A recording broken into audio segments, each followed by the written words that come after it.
ভেবে দেখেছো কাকে ঠকাচ্ছ তুমি? নিজেকে, নাকি যে তোমাকে নিজের থেকেও বেশি ভালোবাসে তাকে? তাকে অবহেলা করে তুমি নিজেই নিজের কাছে হেরে যাচ্ছ। কেন জানো? কারণ তার মতো ভালো তোমাকে কেউ আসতে পারবে না। সবশেষে যা বুঝলাম, সবার কাছে ভালো হতে গেলেও মরে যাওয়াটা খুব প্রয়োজন। একাই তো ছিলাম, আবার না হয় একা হয়ে গেলাম, তাতে কি বা আসে যায়? কিছু কিছু কষ্ট এমন হয় যেগুলো কাউকে বলার নয়, শুধু নীরবে সহ্য করে যেতে হয়। মনের মতো পাওয়াটা ভাগ্যের ব্যাপার, আর মনের মতো বানিয়ে নেওয়াটা ভালোবাসা। যে মানুষটা তোমার রাগ অভিমান আলাদা করে বুঝবে, সে মানুষটাই দিনের শেষে তোমাকে একবার হলেও খুঁজবে। আসলে জীবনে পারফেক্ট মানুষ থাকার চেয়ে মানসিক শান্তি দেবে এমন মানুষ থাকার খুব প্রয়োজন। স্বপ্ন ভেঙে গেলে সেটা পরের রাতে আবার আসবে, কিন্তু মন ভেঙে গেলে সেটার কোনোদিন আগের মতো জোড়া লাগবে না।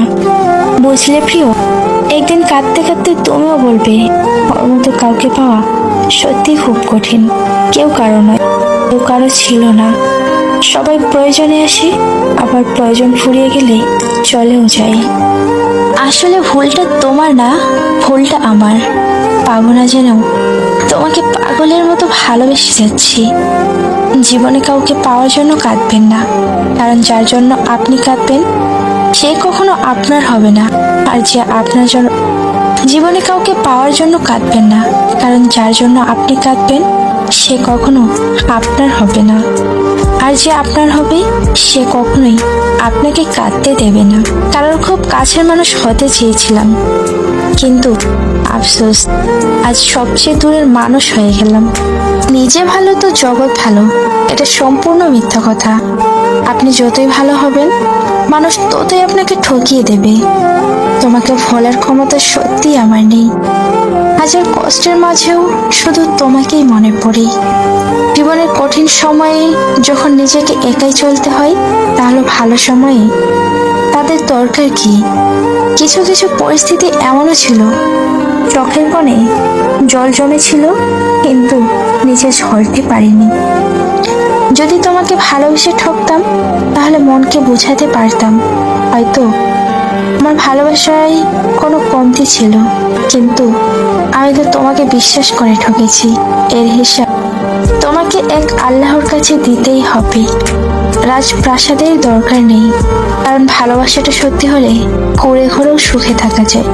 গান তো আগে এমনি শুনতাম, আর এখন ফিল করি, কারণ কিছু কিছু গান জীবনের বাস্তবতা।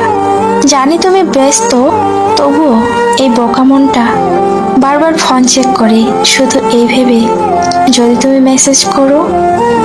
ছোটবেলায় যে অন্ধকারকে ভয় পেতাম, আজ সেই অন্ধকারেই শান্তি লাগে। কষ্ট তো তারাই পায় যারা কাউকে পাগলের মতো ভালোবাসে, কারণ পাগলকে সবাই দয়া দেখাতে পারে, কেউ ভালোবাসতে পারে না। যে ইচ্ছেগুলো কখনো পূরণ হবার নয়, এই অবুঝ মনটা সবসময় সেটা নিয়েই পড়ে থাকে। সুখ যদি কপালে না থাকে, তাহলে জোর করে সুখ আনা অসম্ভব।